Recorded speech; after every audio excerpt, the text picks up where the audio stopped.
Hello everyone. Uh, First of all, Ramadan Mubarak to everyone. Okay, I'll get straight to the topic.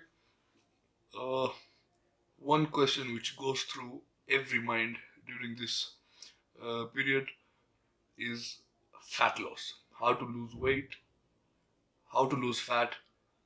Uh, I'll I'll not I'll not make it so long. I'll I'll tell you in the simplest words possible.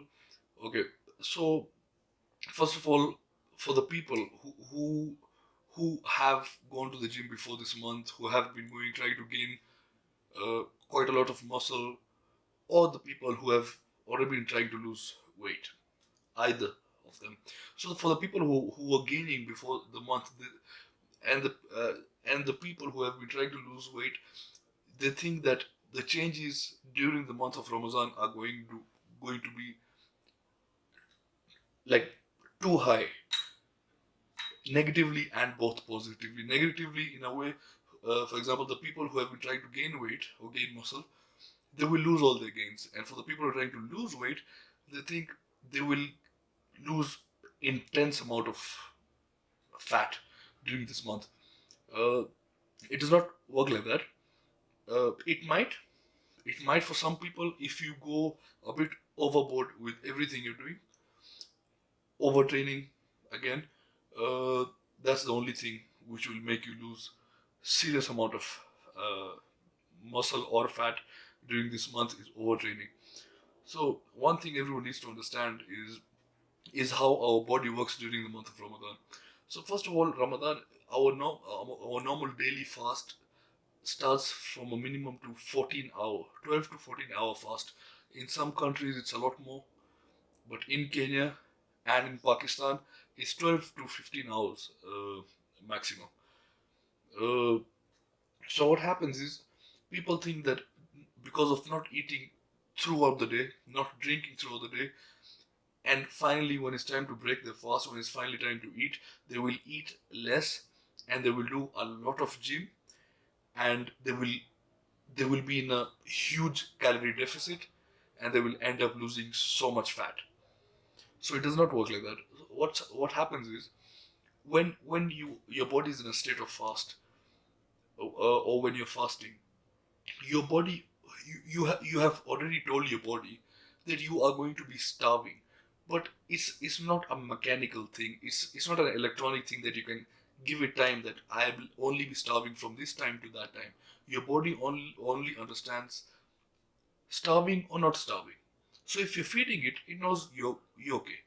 But if you're keeping it hungry, if you're not eating, your body only knows that it's starving. So during this time, your body will try to keep as much energy, as much calories inside you as possible, because it thinks you're about to die or you're starving. It does not want you to die. So it'll try to keep you alive, and how it'll do that, it'll it'll not allow you to burn so many calories. So during this time, you might have experienced that you naturally become lazy, you become slow, you don't want to do anything. Normally people are sleeping, and people think, oh, just because it's fasting is being lazy, or it's all mental. I mean, it is mental in a kind of way, but that's how your brain works. It makes your entire system slow. Your metabolism just drops down completely, so that you don't burn a lot of your calories. So it keeps you on a slow pace. So when you think that you might be losing so many calories during the day because you're not eating, that's not it. In fact, your body is holding it. Your body is actually not letting it go. So you might not be going through a your calorie expenditure of your entire day. It reduces by so much. So what might happen is, after the whole day of fasting, when you finally sit down to eat, you might be like, okay, I mean, I've earned it. I've fasted so many hours.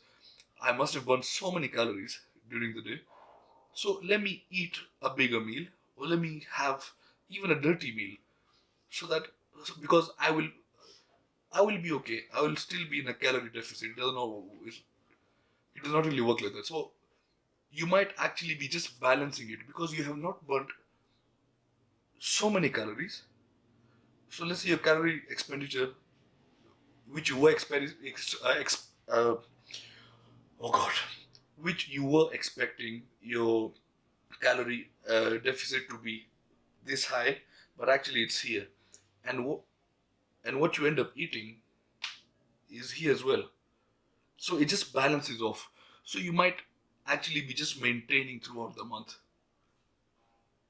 and not doing much. So so and unless you really want to go overboard completely, you can do your cardio in the morning before before you have your meal of your fasting, and for that you'll have to wake up very early. Uh, or you can or you can do your cardio after you have your meal, which is after breaking your fast. You have your meal, you do your gym later, and then before you sleep, you do your cardio. But to be honest, the next day you are going to have no energy at all. Okay, quickly coming to the second point. How should you train during this month? Please forget about all your PRs, forget about ego lifting, forget about those Instagram and Facebook stories that, oh look, I'm fasting in this month, I'm still doing such heavy weights. Don't be stupid. You might you There's such a higher risk of, first of all, mainly heart attacks, because of dehydration. Your blood actually thickens, and thick blood, everyone knows what thicker blood means. You might get clots, you might end up in a hospital, you might die. Secondly, your muscles are so dehydrated that you you are in a high risk, in fact a very high risk, 90 to 95% of a risk of tearing muscles. You will shred that muscle if you end up lifting very heavy, because your muscles have nothing, they're completely dry. I mean, you can't tell me drink drinking water throughout the day and having one or two big glasses of water right after you break your fast is the same thing. You will not be able to give your body enough lubrication, to be exact. Your muscles will still be dry. So just the best thing during this time is light weights and many reps. Light weights, many reps. Build your reps during this time. Don't go for heavy weights. You are going to injure yourself. You're going to put yourself in danger. You're going to put your family in problems. So stay away from all those things. What to eat while fasting? While fasting, I mean, when before you start your fast and after you break your fast. So it's a very simple formula. You want food to stay in your system as long as you want when you before you start your fast. For example, you don't want very high foods which are going to be digested so quickly that, for example, let's take fast digesting carbs, which we normally take in our daily routine: oats, white bread, or so many other things. You are going to have it. I mean, before we start our fast, we eat at around 5:30, and then after that, obviously, you can't stay awake. Some people stay awake, some people don't stay awake. They sleep till it's time for work or till it's time for their other responsibilities or whatever they have to do. So by the time you wake up, whatever you have eaten, like fast digesting carbs or fast digesting proteins, they're already gone. So you need things which are very slow digesting. Proteins which are slow digesting, carbs which are slow digesting, so that it can stay in your stomach as fast as, I mean, as long as possible, sorry. That's going to help you at least till 12 o'clock in the afternoon.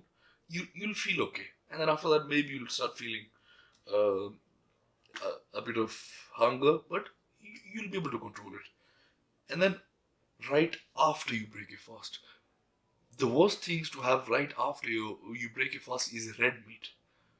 Not because of cholesterol and this and that. That's another case. That's another study. The reason you should not have red red meat or any other, even veggies. They're slow digesting veggies like asparagus, and I can't remember the names for now. I don't want to spend time thinking this video. So the vegetables as well just slow digesting. The carbs which are slow digesting. You don't want all those things. I mean, for example, you have those things, and you will still spend so much time digesting them, and you still have a workout to do, and everything is still in your stomach.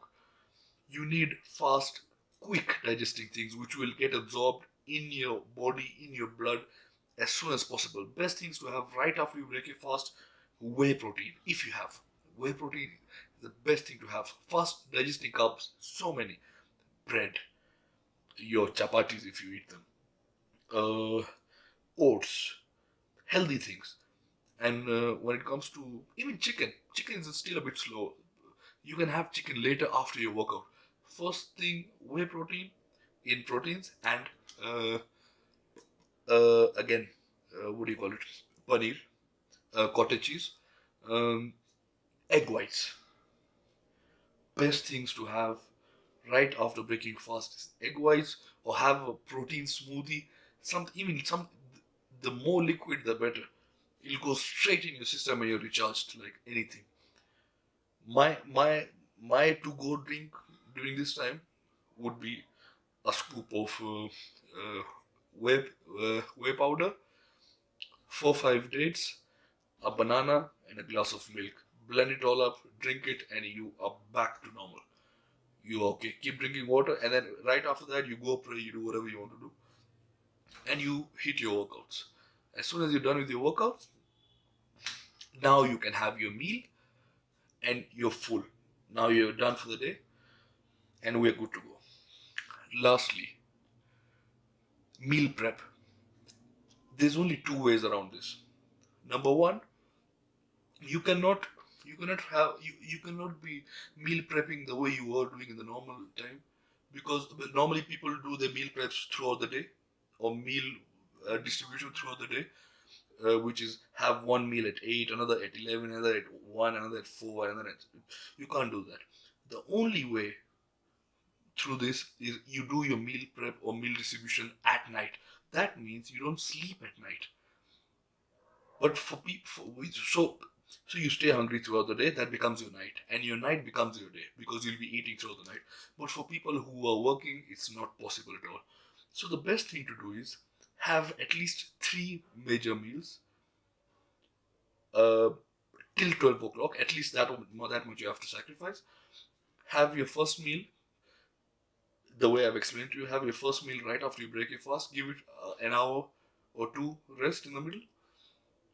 Go for your gym. Come back. Have your second meal, and third meal should be very light before you sleep. And things will be much easier for you like that. Anyways, we'll see you in another video. Bye bye.